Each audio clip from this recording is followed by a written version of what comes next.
Katika ulimwengu ambao vijana wanakabiliwa na changamoto nyingi za kimaadili, kanisa la Adventista Sabato limeendelea kuwa kimbilio na chujio la maarifa ya kiroho. Hapa Miande, hatua kubwa inapigwa, si tu jengo la ibada, bali ni kituo cha kulelea askari wa msalaba. Leo tunashuhudia uzinduzi wa mafunzo yatakayobadilisha fikra na utendaji wa vijana wa idara ya huduma. Ni safari ya kuelekea kwenye utumishi uliotukuka. Kwa kweli tunamshukuru Mungu wa mbinguni kwa mwitikio wa vijana wapya ambao wameweza kujiunga na mafunzo kwa mwaka huu wa 2026.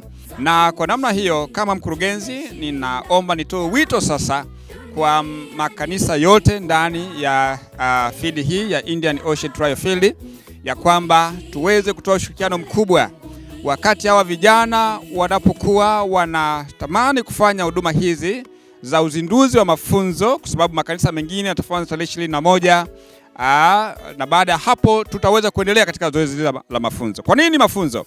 Mafunzo ndipo tunapata kujifunza habari nzima ya idara ya huduma za vijana, mitaala yake, madarasa mbalimbali. Kwa mfano idara ya huduma za vijana ni kwamba ina vyama kadhaa: chama cha wavumbuzi, chama cha watafuta njia, chama cha mabalozi na chama cha vijana wakubwa. Kwa hiyo vyama vyote hivi vina mitaala yake, ambapo watahitaji kujifunza mambo mbalimbali, ikiwa ni pamoja na lengo kubwa la kuipeleka Injili na habari njema kuweza kuwafikia wanadamu wote. Mchungaji Chota, ambaye ni mkurugenzi wa idara ya vijana wa field ya majaribio ya Indian Ocean ECF, anafahamu fika kuwa kijana aliandaliwa vyema ni silaha tosha dhidi ya mmonyoko wa maadili. Kwa Mzee Kiboko na uongozi wa kanisa hapa Miande, mafunzo haya ni zaidi ya darasa, ni uwekezaji wa milele. Kozi za vijana katika kanisa zinakuza imani za vijana, lakini pia zinakuza maadili ya vijana, ili tuweze kuwa na kizazi chenye maadili na kizazi kinachokuwa na hofu ya Mungu. Ni lazima tuhakikishe kuwa tunakuwa na vijana katika idara hii kupitia katika madarasa yao kuweza kujifunza masomo mbalimbali. Kwa hiyo tunao wanafunzi mbalimbali ambao wamejisajili kujiunga na idara hizi.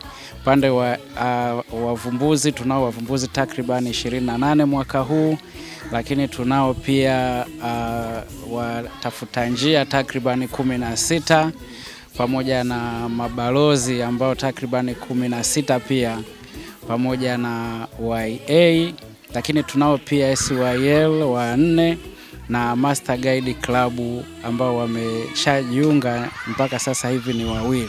Mitaala inayofundishwa hapa inalenga kumjenga kijana kimwili, kiakili na kiroho. Kuanzia masomo ya asili, huduma kwa jamii hadi uinjilisti wa ana kwa ana. Viongozi hapa wanasisitiza milango bado iko wazi. Kwa majina naitwa Rachel Mirondo, ni mkurugenzi wa Adventure Club katika kanisa la Adventista Sabato Miande. Tumeweza kuwachukua watoto wageni kwa ajili ya kuanza tena mafunzo ya mwaka mpya, mwaka wa 2026. Watoto wakiwa wamehitimu madarasa kadha wa kadha na wengine wanajiunga katika madarasa mapya. Nafurahi sana kwa kuwa ni madarasa ambayo yanasaidia watoto toka akiwa ni wadogo kabisa mpaka atakapokuja kufika katika club ambayo yapo madarasa ya juu katika kanisa. Napenda kuambia hata walioko nyumbani, usimwache mtoto wako akakaa nyumbani ukifikiria bado ni mdogo. Utakapokuwa unadhania kwamba ni mdogo, lakini watoto kwa sasa hivi wanaelewa mambo mengi mapema na vizuri zaidi. Kwa hiyo ni vizuri ukiweza kumleta kanisani kwa ajili ya kujiunga na wenzake na kufundishwa na walimu ambao wamebobea katika masuala ya dini.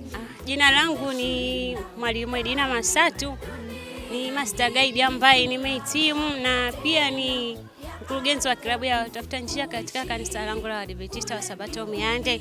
Niko hapa kwa ajili ya kumshukuru Mungu kwa namna ambavyo ameendelea kunitumia katika kanisa langu hili.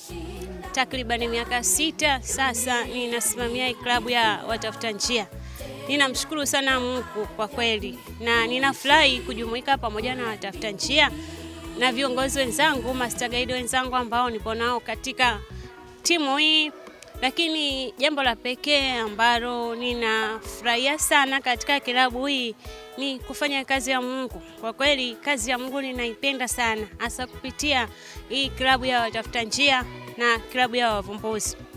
Pengine nipende kutoa ushauri kwa wenzangu au vijana wenzangu kwamba katika kilabu hii tunajifunza mambo mengi sana, na pia tunaelewa tabia mbalimbali za watoto ambao ni watafuta njia wenye miaka 10 mpaka 15, na tunajua namna ya kuishi nao, namna ya kuwasaidia na namna ya kukuza vipaji vyao pamoja na karama zao kupitia kilabu hii. Nimekuwa nikihudhuria sehemu mbalimbali na kupata mafunzo mengi juu ya kuwahudumia hawa watoto.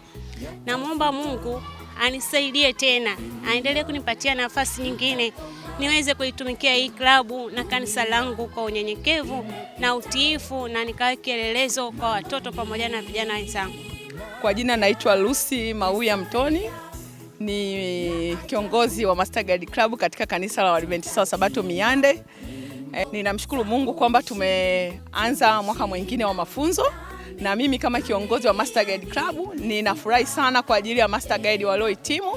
Tulikuwa na Master Guide 3 mwaka jana ambao tumewahitimisha, na nafurahi sana tena nimepata Master Guide 1 ambaye anaanza mafunzo, lakini naalika tena Master Guide wengine wanaopenda kuwa kiongozi mkuu, wanaopenda kuwa walimu wa Master Guide mafunzoni au walimu wa Adventure PF wajiunge katika kozi hii ambayo itachukua mwaka mzima, na walimu tupo, tutawafundisha, tutawasaidia hadi watakapohitimu, na tutaongeza walimu kanisani.